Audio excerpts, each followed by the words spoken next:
in downtown Madison will soon expand with Bassett Place, a 4-story independent living.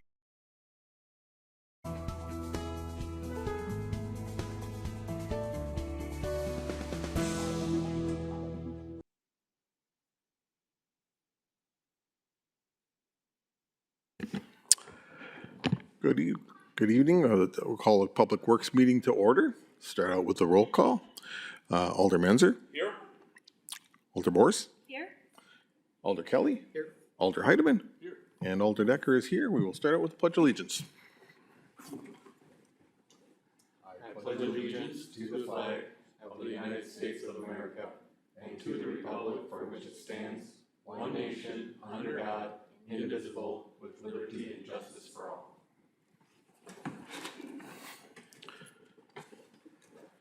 Alrighty, go on to number 4, approval of minutes from the June 8th Public Works meeting. Move to approve. Second. Motion has been made by Alder Kelly, seconded by Alder Bors. Any discussion on those minutes? All in favor? Aye. Any opposed? Chair votes aye. Those are approved. Okay. Public comment. I see the audience is really full here, but we will go on. Okay. What's that? Item 3. I think we skipped. We did pledge allegiance. Oh, did we? Yes. Okay. I'm sorry. Okay. We had a request from Alder Kelly. He would like to switch things up a little bit because he feels that. So without objection, we would move to do number 8 before we do number 6 and 7. So we'll start out with, if there's no objections from the committee. Okay, we will go with resolution number 522627 by Aldersons Decker and Kelly, authorizing the mayor to enter into a state municipal agreement with the state of Wisconsin Department of Transportation to update the existing traffic signals at the intersection of Erie Avenue and North 14th Street. There you go, Kevin. Thank you. Thank you. I'm going to talk about 7 first, but 8 is really the same thing, just a different intersection. So city staff applied for this SISP grant, which is focused on installation, replacement, and rehabilitation of traffic signals. Really focused more on hardware and minimal safety improvements that can come along with these hardware changes. As you can see, the grant combined, the grant is almost $1.7 million with a 10% share to the city. So we're looking at changing out the poles, the hardware, some zero offset left turn lanes, which is really moving the turn lane a little bit to the left. It helps with the clear zone as you're looking at the oncoming traffic, so you're not blinded by the oncoming cars. And then we'll update to the new ADA standards for audible signals on the push buttons, and update the curb ramps. And we'll try our best to shorten up some of the curb ramps as well. Okay, thank you. I'm just going to put my quick comment on this one and number 9. I think that anything we can do to improve the lights on those intersections to make them so that they are, I mean, I can't tell you how many times I go through one or the other. If I'm going down that between the 2 intersections, if one of the sets of lights is not down, it's a miracle. Something hits them, the semis come through, they cut the corners and they hit those, they knock them off the things. And we're spending way too much money repairing them things all the time. So I'm very much in favor of this. I'll open it up to Alder Kelly. There you go. Thank you, Chair, for allowing us to change the order of the meeting a little bit. I feel like on 8, my understanding was from previous meetings was that eventually we were looking to make Erie east of 14th 2 lanes of travel instead of 4. And my concern with this redesign, and I didn't see what the actual design of the intersection was going to be, but it feels like we should use this opportunity to start making that change, if possible. I'm not sure if you have any comment on sort of the outlook of that design. My concern is, if it is just 2 lanes of travel, do we really need the pedestrian beacons over the street if it is just 2 lanes of travel eventually? I feel like that would also improve pedestrian safety for the Shoreland intersection. Yeah, we did look at how that conversion to 2 lanes would look at this intersection. Without doing a true traffic analysis, we really think we can't start that change until closer to 13th Street, just because of the turning movements and the amount of traffic that's there, and leaving room for storage as well to back up the cars when the lights are red. So most of those changes to reduce it to 2 lanes would happen further east. Follow up on that? Yeah, I do have a follow-up. I know in other municipalities, they have included at busier intersections a leading pedestrian interval, meaning the pedestrian walk signal has a second or two advance before the lights change. I know there's a lot of right-turning traffic that people are typically looking left, seeing if they can merge, and they're blind to the pedestrians in the crosswalk. And I know that's a very difficult one just based on the transportation safety study that we're doing. There's a lot of comments there that people feel unsafe crossing, and then kind of jumping ahead to the Indiana one as well. So is that something that we're looking to implement with this traffic light redesign? Yeah, as we review all the signal timings at the intersection, we'll see if we can add that in there. Without doing an analysis of all the timings, hard to say if it fits, but we'll definitely be looking at that. Okay. Thank you. Alder Morse. Thank you, Chair. I'm glad to hear about the zero offset left turn lanes, because I definitely know, going through that intersection frequently, that is a problem from my perspective. Does that mean that those lanes are set over further so they can kind of see oncoming traffic? What does it mean exactly? I think the best example, it's outside the city, but Highway 57 and County Trunk Highway C near Fleet Farm, it's really exaggerated there. But yeah, you almost feel like you're closer to oncoming traffic than you are to the other traffic going in the same direction. Okay, that makes sense. Thank you.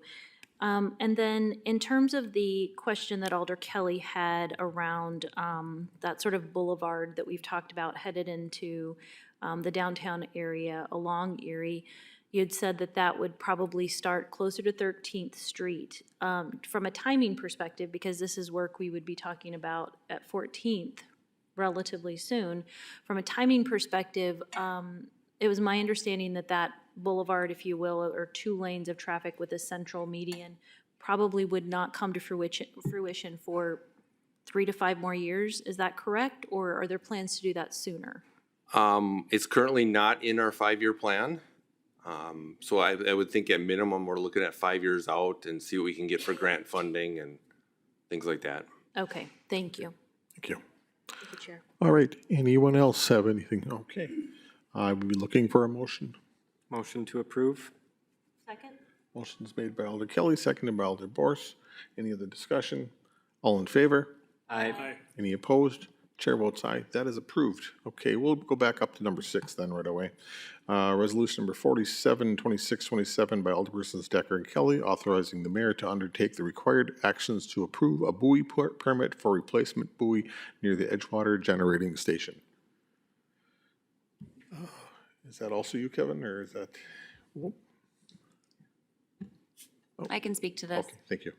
The Edgewater Station is looking to replace the hazard buoy that's located in Lake Michigan. Because we are adjacent to the site, we are part of the approval matrix, including the state of Wisconsin. Because we don't have a dedicated harbor master that could just simply approve this document as part of their normal responsibilities, we thought it would be cleanest to route it through council. Okay, thank you. Any comment from the? Yes, Alder Borse. Thank you, Chair. Just a question on the actual application. I believe it's marked swim area. Is that the designation for this buoy? I don't know how to answer that question. I've never swam near a buoy in Lake Michigan. Kevin, do you know?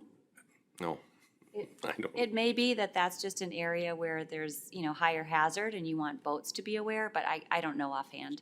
Okay, thank you. I do know, if this is helpful at all, that the buoy is going to be replaced with very similar materials and very similar markings to what's existing currently. Thank you. Thank you. All right, any other comments from the committee? All right, I'll be looking for a motion.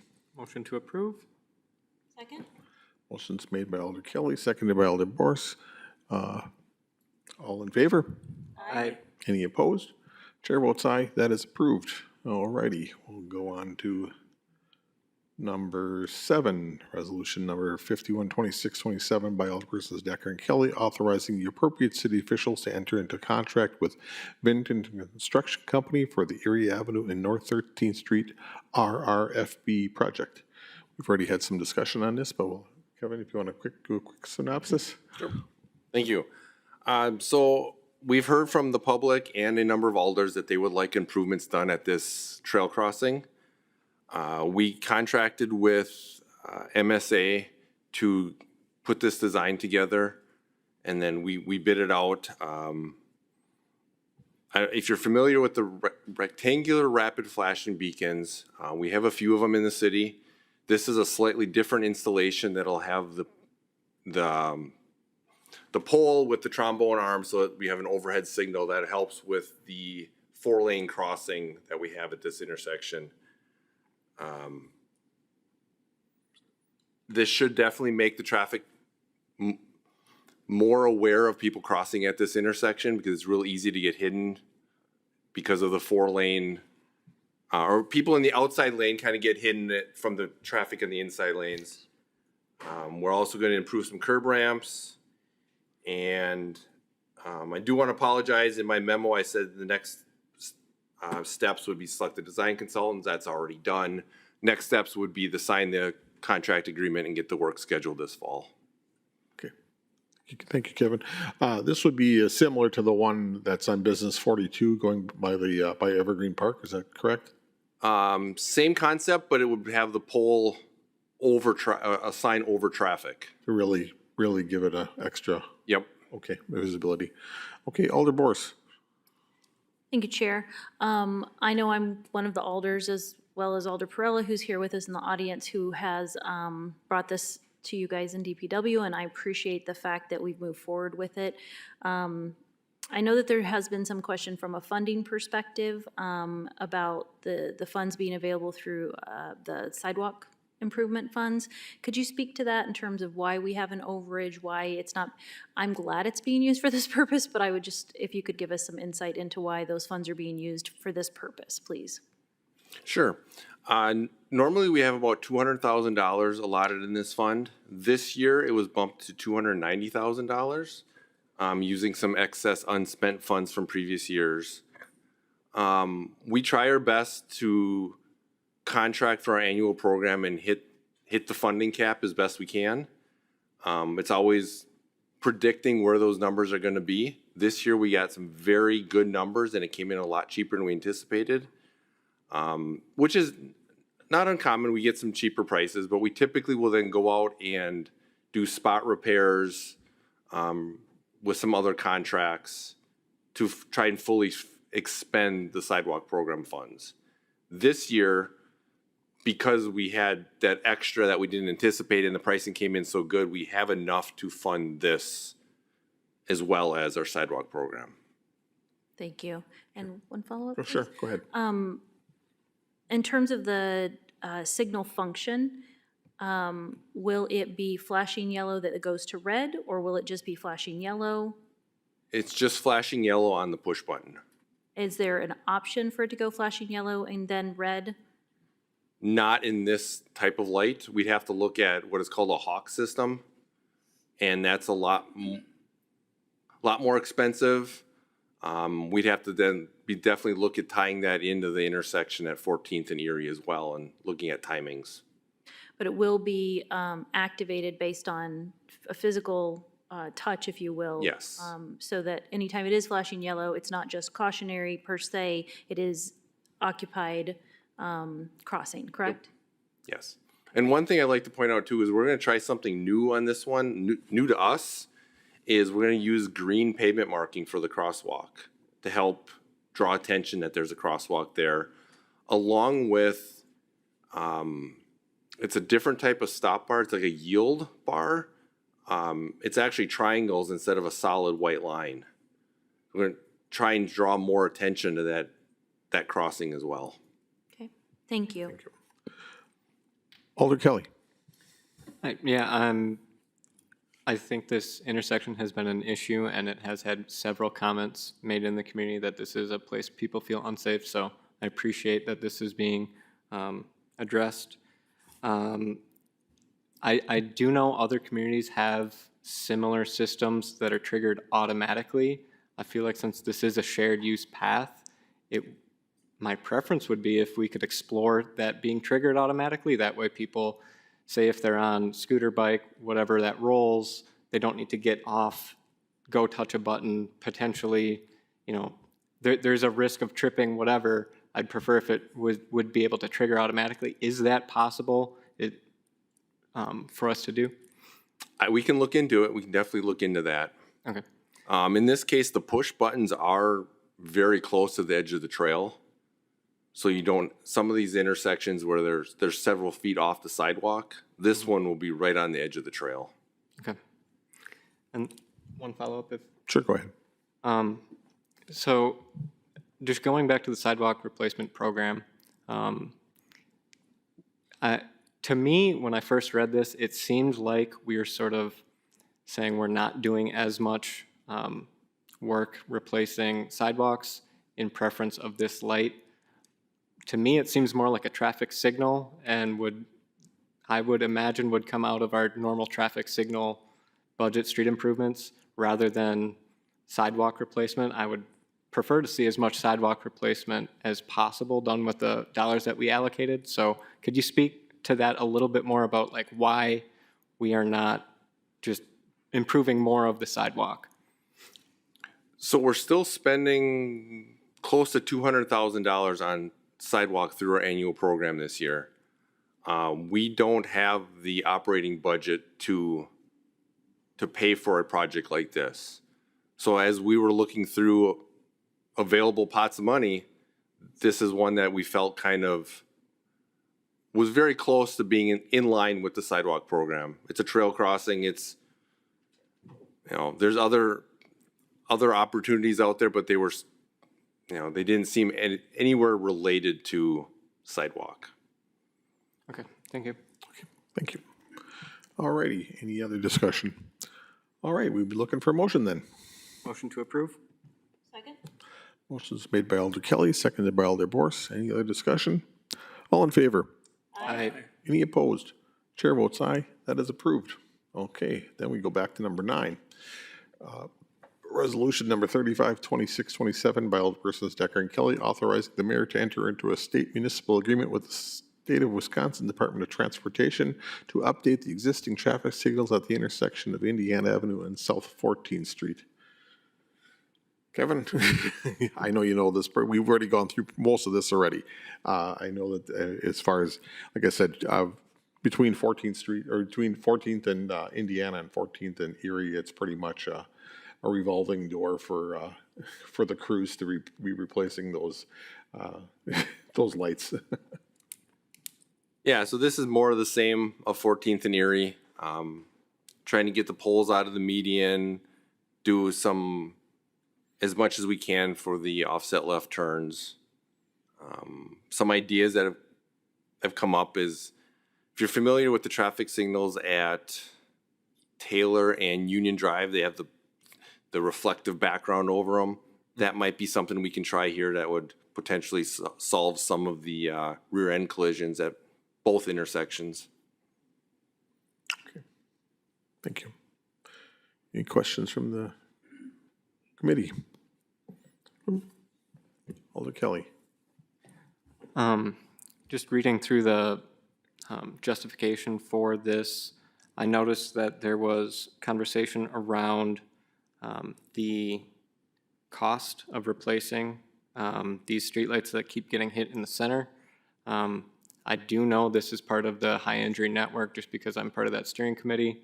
I didn't see much mention of safety and the crash data that is happening here. I feel like that would be worth including in future projects. To me, it seems like we're more focused on in the neighborhood of $100,000 of traffic light replacement, whereas I'm personally more concerned about, are people getting injured at these intersections and trying to go after the intersections that need safety improvements.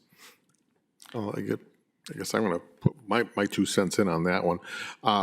When the lights are down and they're not working, they're not there. They are, and it is a traffic hazard in and itself every time. And I'm seriously, I would say since the first of the year, this year at Indiana and 14th Street, that light in the middle has been down at least 3-4 times.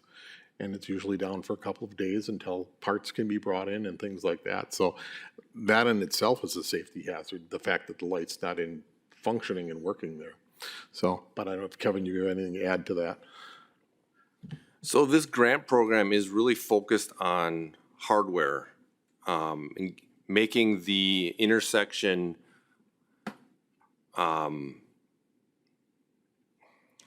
I don't want to say more. Making the hardware last longer. It's not directly driven by safety. We can bring that in on our own and try and tie that into the design. But the focus of the grant is really on the hardware and minimizing the knockdowns and minimizing the life of the infrastructure. Okay. Thank you. Thank you, Brad. Good evening. Just to kind of add a little bit to that, traffic lights are for traffic control, not safety.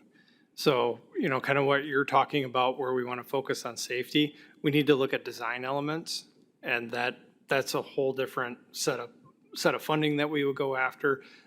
Couldn't agree more. This intersection needs a lot of help, but traffic lights really can address that. They're specifically designed for strictly traffic control, which obviously traffic control in and of itself is a safety issue. So kind of what Alder Decker was explaining, when they're down, it is a safety issue, but their design intent is strictly control, not safety.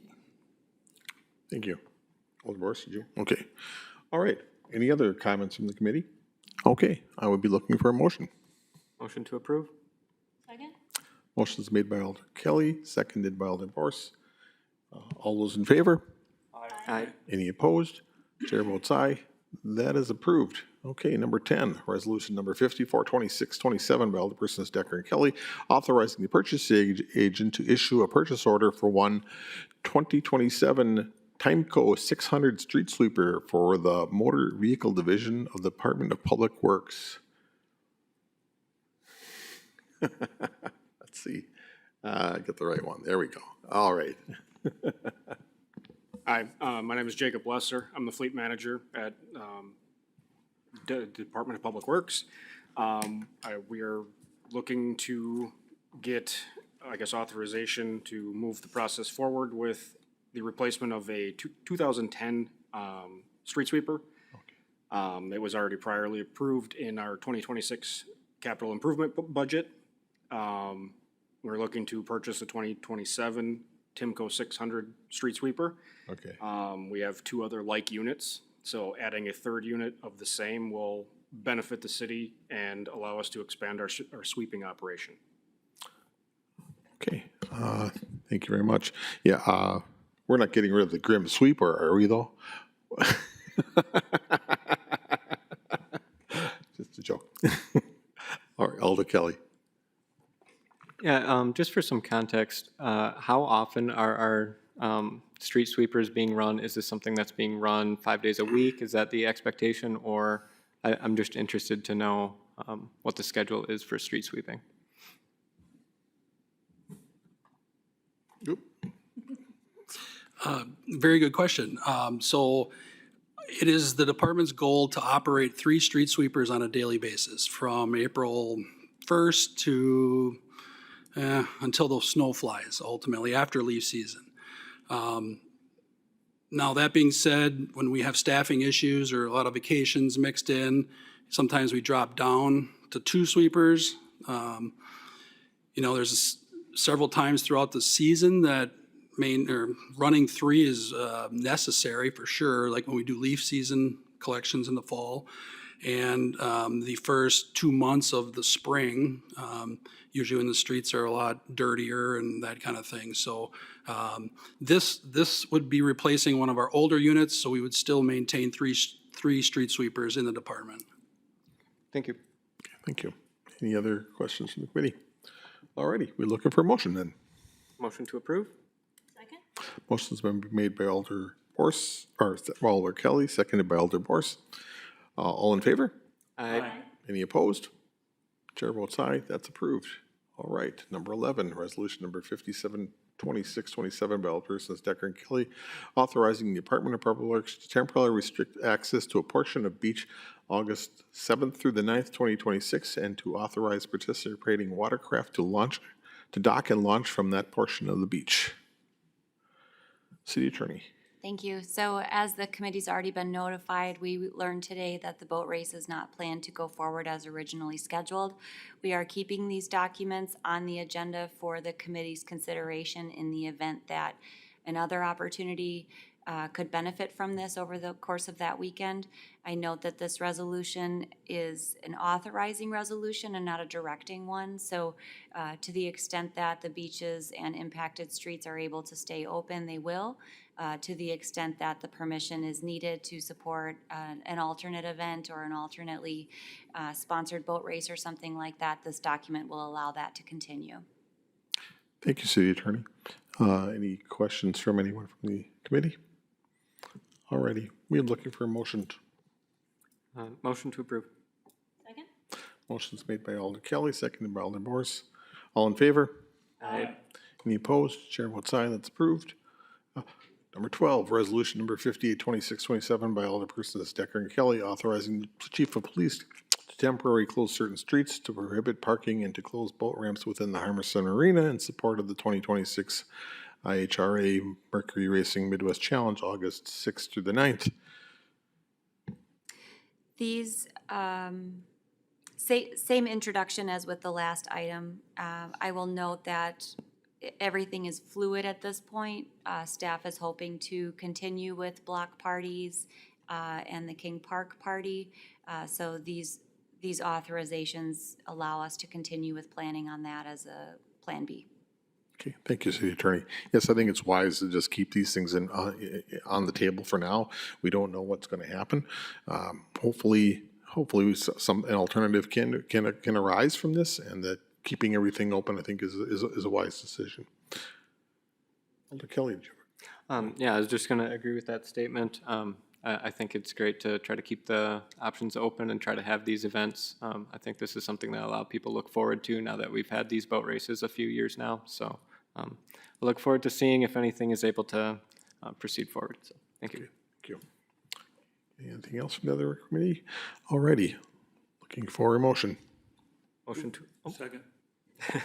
Motion's been made by Alder Kelly, seconded by Alder Heidemann. All those in favor? Aye. Any opposed?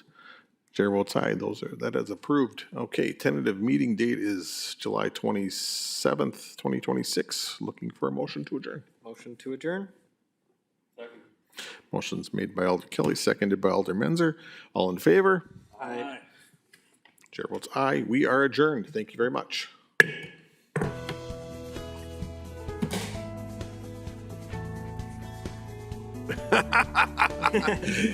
You did indeed. That's